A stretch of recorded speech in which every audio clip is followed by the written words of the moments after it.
मेरा नाम आनंद है, मैं जोधपुर से आया हूँ। मेरा सवाल ये है कि आपने कल की अवतार के बारे में बताया था। उसमें बताया था कि मोहम्मद पैगंबर साहब कल की अवतार से बिल्कुल मिलते जुलते हैं। तो कल की अवतार विष्णु भगवान का ही एक अवतार है। उसके हिसाब से हम लोग जो विष्णु भगवान को मानते हैं, आप लोग भी विष्णु भगवान के एक अवतार को ही मानते हैं। उस हिसाब से आप सभी भगवान विष्णु को ही अल्लाह मानते हैं। जो आप खुदा कहते हैं वो भगवान विष्णु ही है।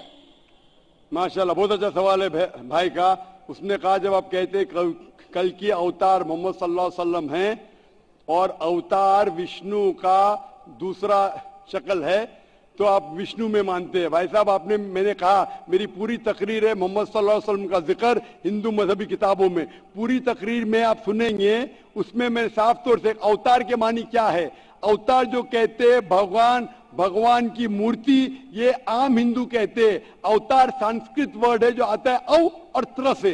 अव टू डिसेंड, त्र मतलब डाउन, नीचे आना। उसका मतलब है कि खुदा ने पैगंबर भेजा है। अवतार का सही तर्जुमा है पैगंबर। ये मतलब नहीं कि भगवान की मूर्ति या भगवान का शक्ल। अवतार की सही मानी संस्कृत में है पैगंबर। तो हम कहते हैं वो अल्लाह का पैगंबर है और अल्लाह का आखिरी पैगंबर। कल की अवतार जो जिक्र है आपकी किताबों में, कल की पुराना में, वो मोहम्मद सल्लल्लाहु अलैहि वसल्लम में, यानी मोहम्मद सल्लल्लाहु अलैहि वसल्लम आखिरी पैगंबर है।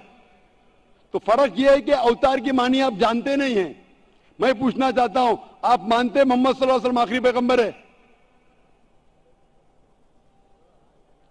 और भी पैगंबर आ सकते ने, बहुत से आ चुके, 1,24,000। और मोहम्मद सल्लल्लाहु अलैहि वसल्लम आखिरी पैगंबर है। इसके बाद कोई पैगंबर नहीं आएगा। आपके किताब में लिखा है कि मोहम्मद कल की अवतार आखिरी पैगंबर है। हमारे किताब में लिखा है सूरह अहज़ाब में सूरह नंबर 33 आयत नंबर 40 में क्या मोहम्मद सल्लल्लाहु अलैहि वसल्लम आखिरी पैगंबर है। इसके बाद कोई पैगंबर नहीं आएगा। उसके पहले बहुत आ चुके हैं। आप मानते हैं मोहम्मद सल्लल्लाहु अलैहि वसल्लम आखिरी पैगंबर है? हाँ, आप मानते हैं कि खुदा एक है?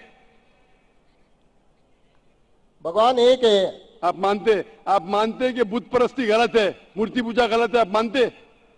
मूर्ति पूजा गलत है, लेकिन आप अगर अरब कंट्रीज में जाके देखोगे ना, तो वहाँ पे जितनी भी अरब कंट्री को छोड़ो भाई साहब, मैं हिंदुस्तान में हूँ, मैं बम्बई में, आप बम्बई में, टाइम बहुत कम है। मैं आपसे पूछना चाहता हूँ, आप मानते हैं क्या मूर्ति पूजा में? अरब कंट्री को छोड़ो, हम बम्बई शहर में, आप मूर्ति पूजा को मानते? जितने भी मुसलमान हैं, अगर उनके किसी के घर में जाके देखो ना, उनके अगर फादर चल गए हैं तो वो उनकी फोटो लगाते हैं, तो वो फोटो भी एक मूर्ति पूजा ही हो गई ना। भाई साहब ने कहा अगर कोई मर जाते उनके फादर की पेंटिंग लगाएंगे, उसकी पूजा करेंगे, वो भी गलत है। हमारे घर में नहीं है। मैं तो सैकड़ों मुसलमान के घर में गया, मैं फोटो नहीं देखा हूं। अगर जो मुसलमान के घर में आपने देखे और वो फोटो की पूजा करता है, वो भी गलत है। आप वैसे मुसलमान मत बनो। मैं आपसे पूछना चाहता हूं, आप मानते हैं कि मूर्ति पूजा गलत है? आप मानते हैं कि मूर्ति पूजा गलत है क्या सही है? मैं तो सही मानता हूं। हाँ, तो आप अभी अपनी किताब पढ़ो। मैंने किताब का हवाला दे चुका हूं, इतने हवाला दे चुका हूं।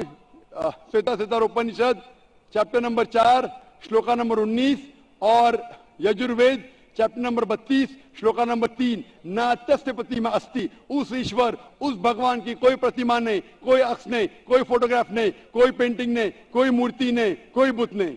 तो आप अपनी धार्मिक किताब को पढ़ो तर्जुमे के साथ, इंशाअल्लाह सही रास्ते पे आएंगे। मेरी दरख्वास्त है कि आप कुरान मजीद पढ़ो, कुरान मजीद का तर्जुमा पढ़ो और इंशाअल्लाह हिदायत पाएंगे।